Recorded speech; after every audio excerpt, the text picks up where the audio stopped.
Hello folks, I'm just about to start putting the rafter feet on now. I've already been up and attached one at each end. There's one on there, there's one right up the other end, the right distance out, and I just put a pin in it and a string line right the way through. The string line is purely to give me the distance out from the wall. It's not giving me a height or anything like that. I've just got to run the height off the top of the rafters that are in place, and then just nail them into position. I brought a handful up, and this is you'll probably see a bit of this shed. This is the old tin shed that was here. Used to go all the way along the back of the barn. That was torn down before we ever bought the place. And then this is just a timber store that I made up when we were cutting all the rafters somewhere dry to keep everything for the timbers to season and dry out. So I'm just going to work my way along, putting these rafter feet in place. Shouldn't take too long, I wouldn't have thought.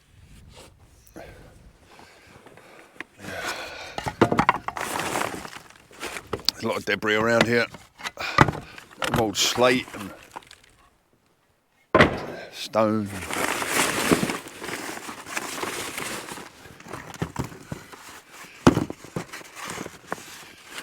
Some of it's going to end up in the way, no doubt. Must stop sniffing.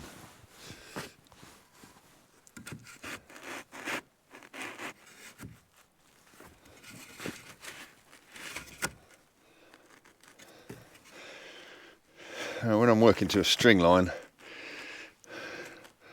I always want to just not quite touch it. You can be just a millimetre away from it.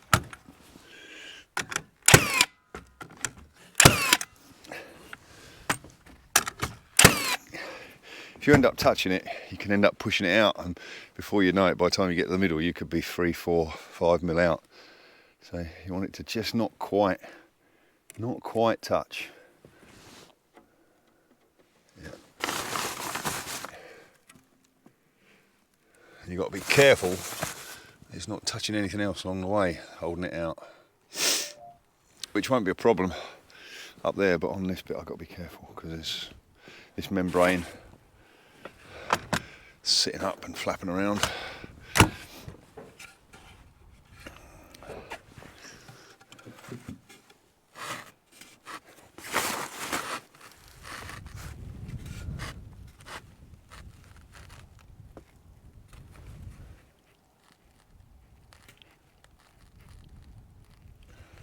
There we go.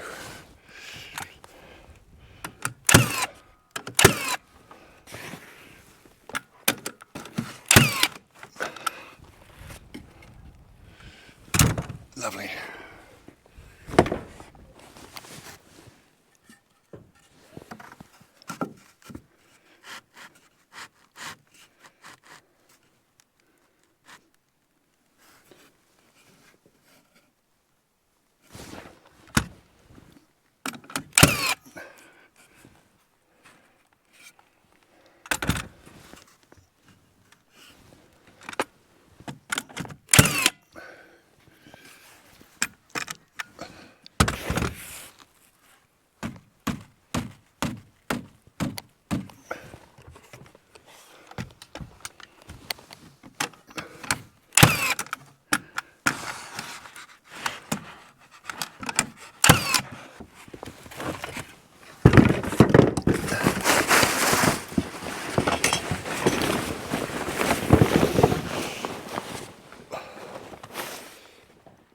Realised I can take that away now, that membrane. I just put it up there temporary so that, because where the overhang was of the rafters, it was just going straight into the shed below.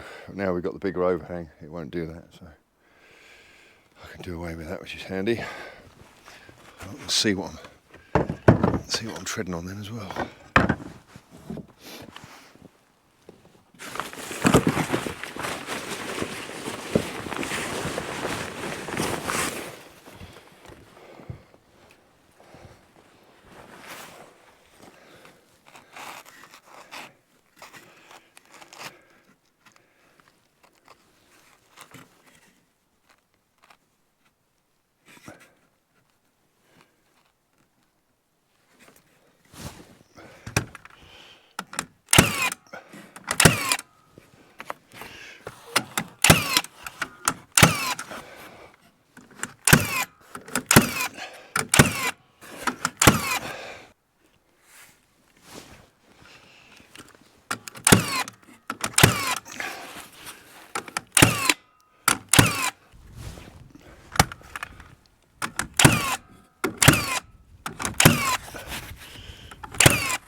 talking about nails in a minute. I bet I haven't brought any up with me. No, I can see them, they're over there on the scaffold. Perfect. Sometimes I'd be dangerous if I had half brain.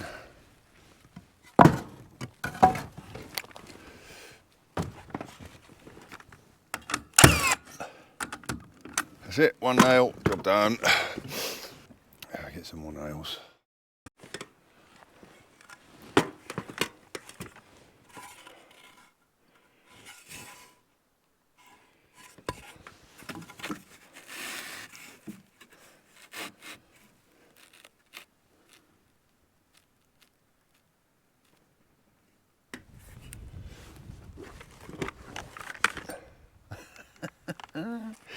That whole point was to go and get some nails.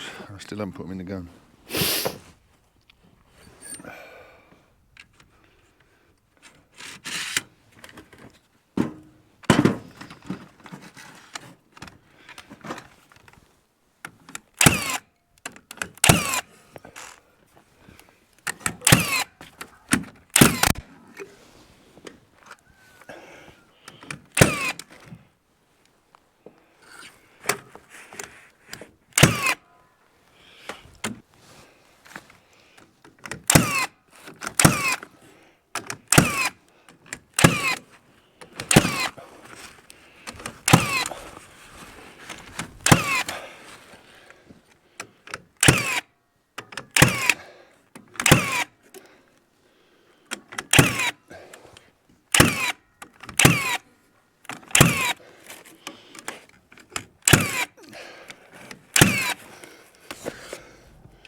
Well, that's it. One more to go in there underneath that sarking. Oh no, it goes on this side. That's handy. Is it? Is it handy?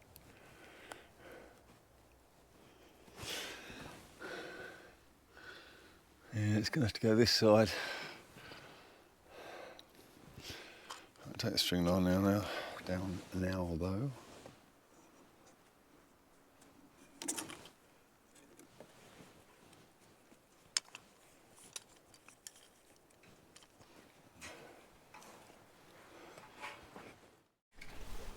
Hello folks,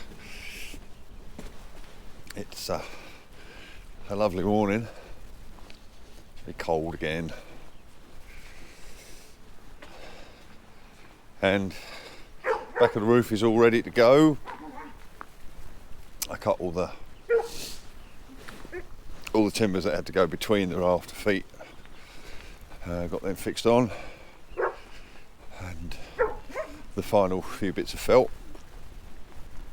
I'll quickly take you around there to show you that. I didn't film all that; it was all a bit repetitive. But that's all good to go now. As soon as the slates are ready, that's ready to go. So that's a good job done. So I'm a few days into slating now. Dressing slate, I'll show you the pile. There we go. There's a few there, aren't there? Starting to double stack them now. Running out of room. So these are 16 inch, 15, 14, 13, 12, 11s and 10s.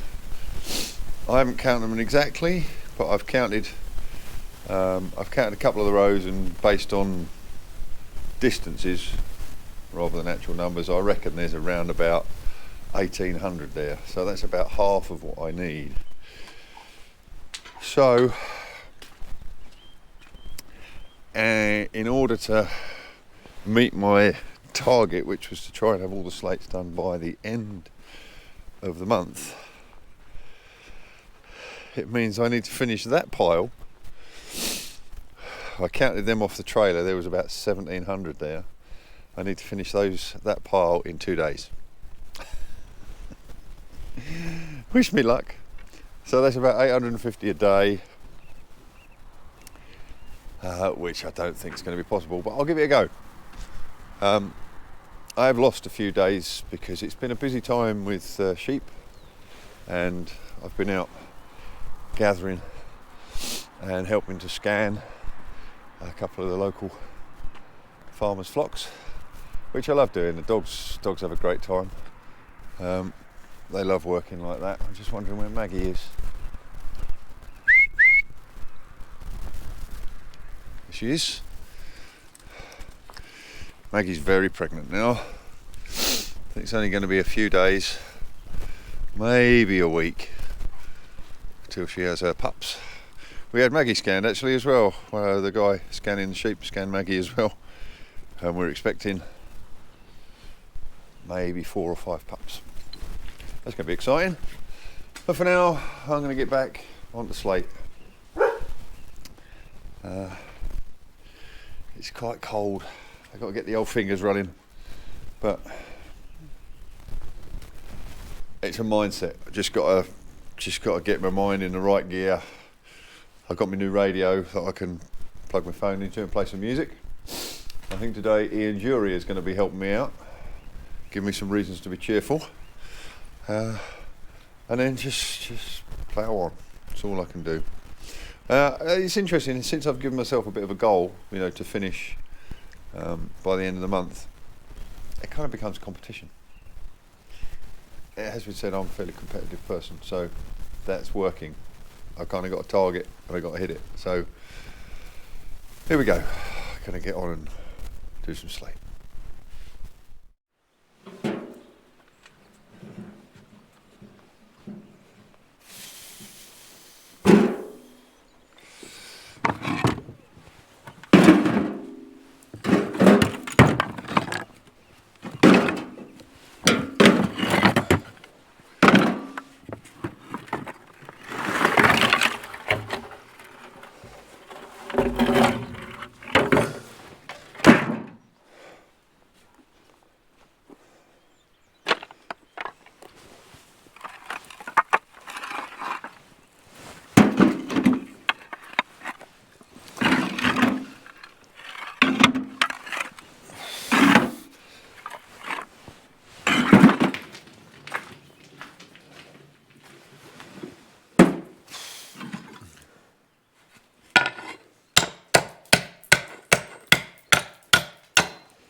Oh, that's one barrowful done.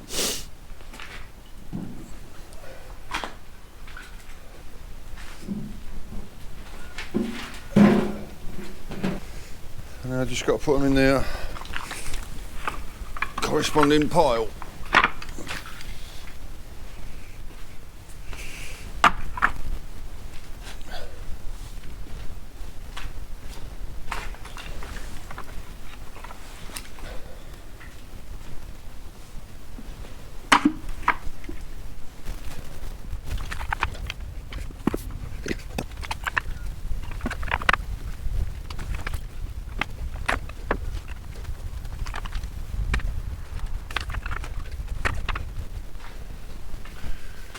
So there we go. It's one barrelful added. There's about 200 in these long rows. So we've got 1, 2, 3, 4, 5, 6, 7, 8 full rows. So that's 1600. There's probably 300 there. There's 1900, 2000, 2200, 2300, 2350. So about another 1300 to go. So we'll just keep on repeating all day.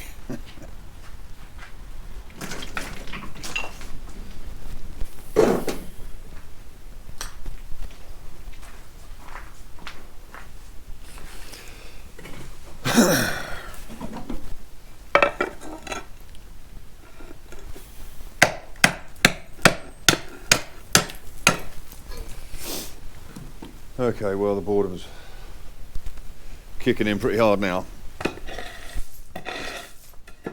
Probably only got 3 more barrelfuls from that pile that was out there to do, and then that's all of them done that I've got. So it's going to be another trip out to Glenshira to get the rest. I did say in the last video that maybe I would, if it all got too much, I'd tell you a couple of tales of when I started trying to be a musician. Well, I don't know about trying to be a musician. I'd tried to get out and get gigs. I was already a musician, I suppose you could say. But I'd written a bunch of songs. I'd even recorded an album. And but I didn't have anybody, you know, booking gigs for me or anything like that. And I wasn't very good at selling myself. So the only way to really get gigs then for me was to go out to folk clubs, and they had, and I guess they still do, they have what they call floor spots. So you'd have your main act for the week or the month or however the folk club ran, and and if you turned up, you could put your name down and do a floor spot, which generally meant singing 1 or 2 songs. So that's what I used to do. I mean, I used to drive all over the place. I'd do a day's work. I was doing building work at the time. I'd do a day's work, and then I might drive, you know, try and get home a bit early, 4 o'clock or something, and then drive for 2.5 hours to get to a folk club and get your name down. And sometimes you could arrange it in advance, but mostly you had to just get there and put your name down.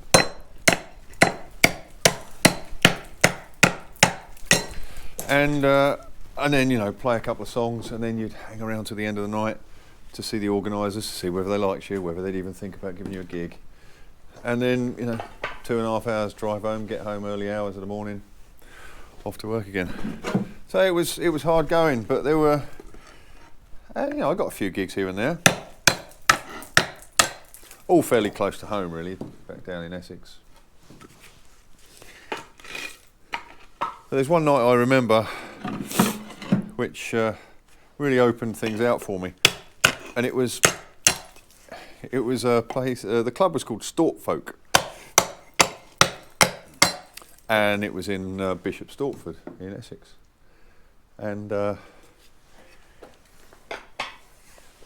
I'd never been there before, and I went to the address of the venue, and it was actually a church, but it wasn't just the church. It was round the back of the church, down some stairs into some kind of crypt. It was quite a bizarre setting. But the main act for the night that night was a guy called Joe Stead, who was a bit of a legend on the folk scene. And I'd never met him before. I didn't know anything about him.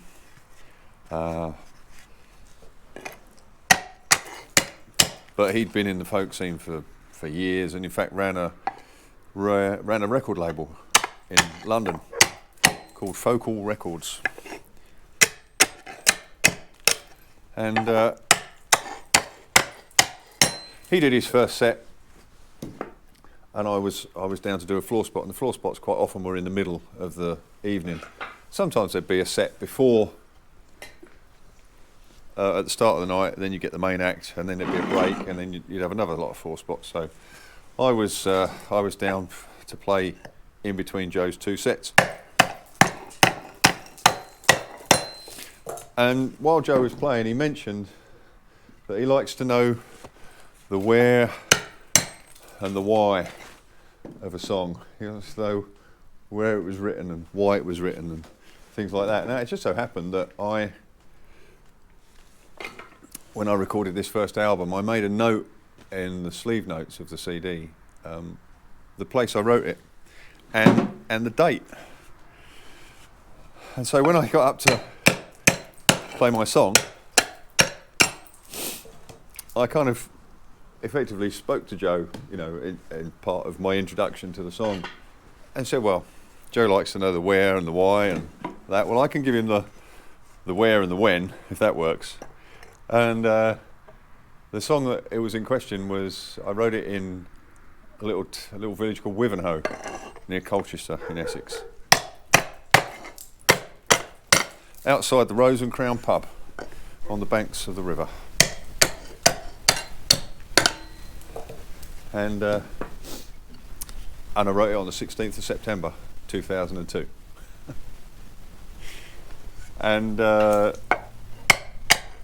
introduced the song and played it, and it went down great. And then Joe did his second set, and then he came and, oh, hello, Cat. Then he came and spoke to me afterwards and said how much he appreciated the thought of, you know, telling him when and where the song was written. And that night, Joe offered me a couple of gigs up in, he lived in Yorkshire, a place called Sorby Bridge. And so all the effort of going out to Bishop Stortford that night led to my first gigs outside of my kind of home area, really. And Joe went on to become a great friend and introduced me to so other many great singers and guitarists, Paul Downs, Shep Woolley, the amazing Mr. Smith, all these fantastic names on the English folk scene. And I'll never forget Joe. He sadly passed away from cancer a few years back. But his claim to fame was he was the man, and he's got dates for this, that he put in his book, The Ramblings of an Old Codger. And he was the man that introduced the song Swing Low, Sweet Chariot to the rugby community in England. And I'll have to dig out the details of that, because it's a contested claim. There are other people that say, but Joe's claims predate all the others. And yeah, he was a remarkable man. I loved him to bits.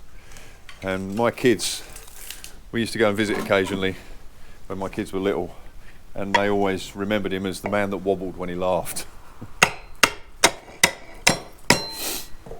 Anyway, and that particular song also was the first song I ever sang on a BBC radio station, BBC Suffolk, and that led to that night singing that song in that radio station is a story in its own. Maybe I'll save that for another time. And that led to another song, which I'll sing another day. But I'm going to get these slates done. The last of them. I've got about 3 barrelfuls left. And then right at the end of the video, just so that you can turn it off if you want, I'll sing you the song that was in question that night that I played in Bishop Stortford with Joe. And it was called Set the Course.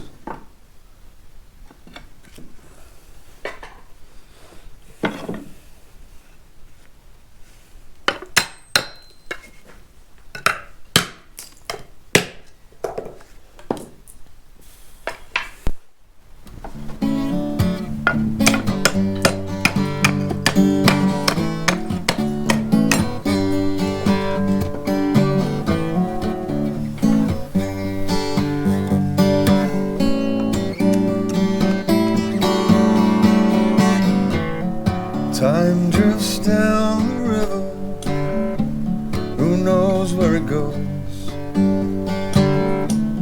The future of reflection in the water as it flows. Vessels of reminders of the need we have to be, heading for the ocean, sailing to be free. So set the course for your horizon and hope to be there soon. Sometimes the sun will guide you, and sometimes the stars and the moon.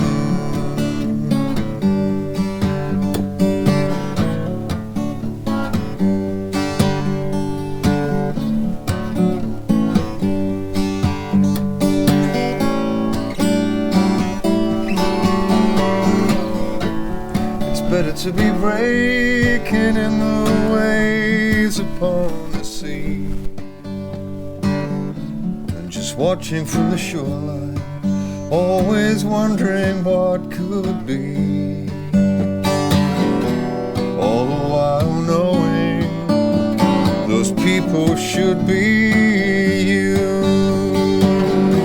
sailing for the future deep into the blue.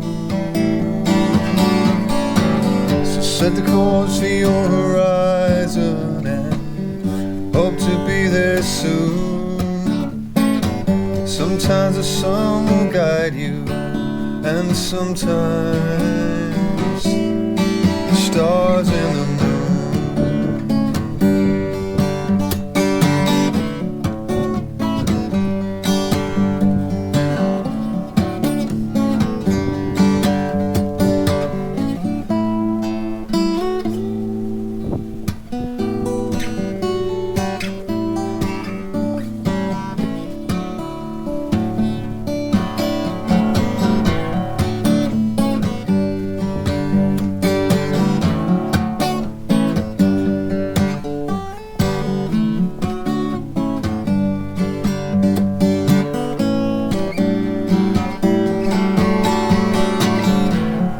Moonlight on the water conjures dreams of used to be, and in the stars that puncture heaven you can glimpse eternity.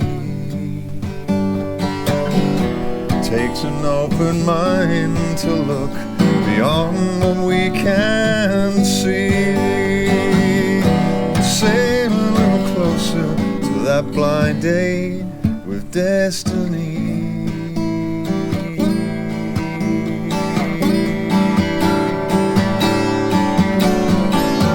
So set the course for your horizon and hope to be there soon.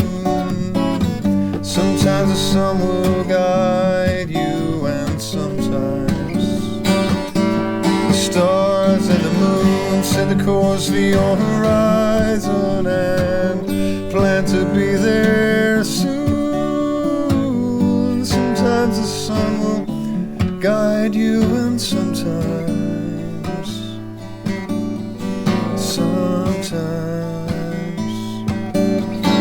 sometimes